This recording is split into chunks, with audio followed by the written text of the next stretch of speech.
எல்லா புகழும் இறைவனுக்கே.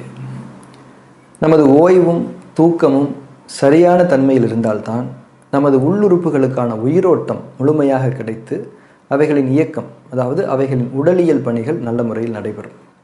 முக்கியமாக கல்லீரல், மண்ணீரல், வயிறு, குடல்கள் ஆகிய நம்முடைய ஜீரண உறுப்புகளுக்கான உயிராற்றல் நிறைவாக கிடைக்கும் போதுதான் நமது ஜீரணம் நல்ல முறையில் நடக்கும். ஜீரணம் நல்ல முறையில் நடப்பதென்றால் நாம் உண்ணக்கூடிய உணவுகளிலிருந்து ஊட்ட சக்திகள் முழுமையாக பிரித்தெடுக்கப்பட்டு உடலில் சேருவது. உணவுகள் மூலம் கிடைக்கும் ஆற்றல் தான் நமது இயக்கங்களுக்கான, அதாவது நமது செயல் புரிதல்களுக்கான முதன்மையான ஆற்றல். நமது செயல் புரிதல்களுக்கான ஆற்றல்களின் அளவும் தரமும் நம்முடைய செயல்களின் தரத்திலும் தன்மையிலும் பிரதிபலிக்கும் தானே. நமது செயல்கள் நன்மையானதாக தரமானதாக இருந்தால்தானே நமது வாழ்க்கை அமைதியும் சமாதானமும் ஆரோக்கியமும் நிரம்பியதாக இருக்கும். ஆக நமது ஜீரணமும் அந்த ஜீரணம் நல்ல முறையில் நடப்பதற்கான அடித்தளமாக உள்ள நமது ஓய்வும் தூக்கமும் எந்த அளவுக்கு முக்கியம் என்பதை நாம் தெளிவாக உணர்ந்து கொள்ள வேண்டும். மீண்டும் விளங்கிக் கொள்வோம். இது ஒரு மிக முக்கியமான புரிதல். நமது ஓய்வும் தூக்கமும் நல்ல முறையில் இருந்தால்தான் நமது ஜீரண உறுப்புகளின் சக்தி மேலோங்கி ஜீரணம் சிறந்து நமது இயக்கங்களுக்கான, அதாவது நமது செயல் புரிதல்களுக்கான ஆற்றல் நமக்கு நிறைவாக கிடைக்கும். நமது சரியான தூக்கமும் ஓய்வும் தான் நமது செயல் புரிதல்களுக்கு அடிப்படையாகவும் அதன் மூலம் நமது வாழ்விற்கே அர்த்தம் தரக்கூடியதாகவும் இருக்கின்றது என்பதை நாம் உறுதியாக உணர்ந்து கொள்வோம். நமது வாழ்வில் தோல்விகளும் சறுக்கல்களும் நோய்களும் இருந்து கொண்டிருக்கின்றது என்றாலே நமது ஓய்வு மற்றும் தூக்கம் முறையாக இல்லாமல் இருப்பதும் ஒரு முக்கியமான காரணம் என்பதை உணர்ந்து கொண்டு அவைகளை ஒவ்வொரு நாளும் சரியான முறையில் நாம் பேணத் தொடங்க வேண்டும்.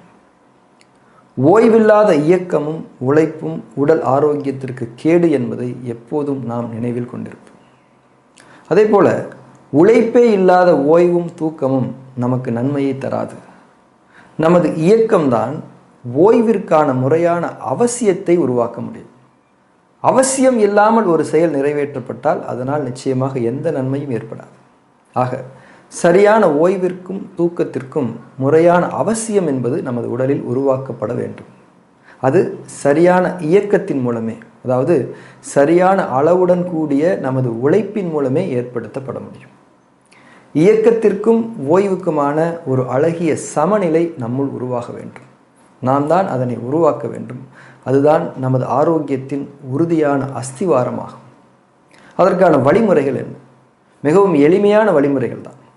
முதலில் எப்போதெல்லாம் சோர்வாக உணர்கின்றீர்களோ, ஒரு சிறு சோர்வாக கூட இருக்கட்டும், அப்போதெல்லாம் உடனடியாக உங்களது அனைத்து விதமான இயக்கங்களிலிருந்தும் விடுபட்டு சோர்வு நீங்கும் வரை ஓய்வெடுங்கள். ஓய்வெடுப்பது என்பதன் அர்த்தம் பல்வேறு விதமான பொழுதுபோக்குகளில் ஈடுபடுவதல்ல.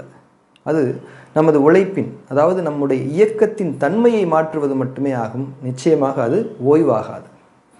ஓய்வு என்பது கண்களை மூடுவதாகும். மனதளவில் நாம் ஓய்வெடுக்கின்றோம் என்ற எண்ணத்தில் நிலை பெறுவதாகும். அமர்ந்த நிலையிலோ அல்லது சாய்ந்த நிலையிலோ நமது கண்களை மூடி நமது உடலையும் மனதையும் தளர்த்துதலே முறையான முழுமையான ஓய்வு. ஓய்வின் தொடர்ச்சி தூக்கமாகவும் இருக்கலாம் அல்லது புத்துணர்வு பெறுதலாகவும் இருக்கலாம். தூக்கம் வந்தால் தூக்கத்தில் தொடர்ந்து ஆழ்ந்து விடுங்கள். புத்துணர்வு ஏற்படுமாயின் பின் உங்களுடைய இயக்கத்தை தொடர்ந்து விடுங்கள். உடல் எதனை உணர்வாக உங்களுக்கு அறிவிக்கின்றதோ அதனை அப்படியே பின்பற்றுங்கள். உங்கள் உடலே உங்களை அழகிய இயக்க ஓய்வு சமநிலைக்கு அழைத்து செல்லும். அடுத்து மிக மிக முக்கியமாக உங்களுடைய இரவு உணவை முடிந்தவரை எளிமையாகவும் சீக்கிரமாகவும் எடுத்துக்கொண்டு விட்டு இரவு 9 மணி அளவில் உங்களுடைய அனைத்து விதமான இயக்கத்தன்மைகளிலிருந்தும் முழுமையாக உங்களை தளர்த்தி கொள்ளுங்கள். முன்னர் சொன்னது போல கண்களை மூடி உங்கள் படுக்கையில் சாய்ந்து தளர்ந்து விடுங்கள். தூக்கம் வரும் வரை இந்த கண்களை மூடிய தளர்வு நிலையிலேயே தொடருங்கள். இதனை ஒவ்வொரு நாளும் தவறாமல் செய்து வாருங்கள். உங்கள் உடலில் இயக்க ஓய்வு சமநிலையை ஏற்படுத்தும் ஒரு மிக முக்கியமான சுய மருத்துவ வழிமுறை என்று இதனை நீங்கள் நினைத்து தொடர்ந்து இதனை செயல்படுத்தி வாருங்கள். ஒரு முழுமையான நோய் நிவாரணத்தை, ஒரு நிறைவான நல வாழ்க்கையை இதன் பலன்களாக நீங்கள் நிச்சயம் கிடைக்கப் பெறுவீர்கள்.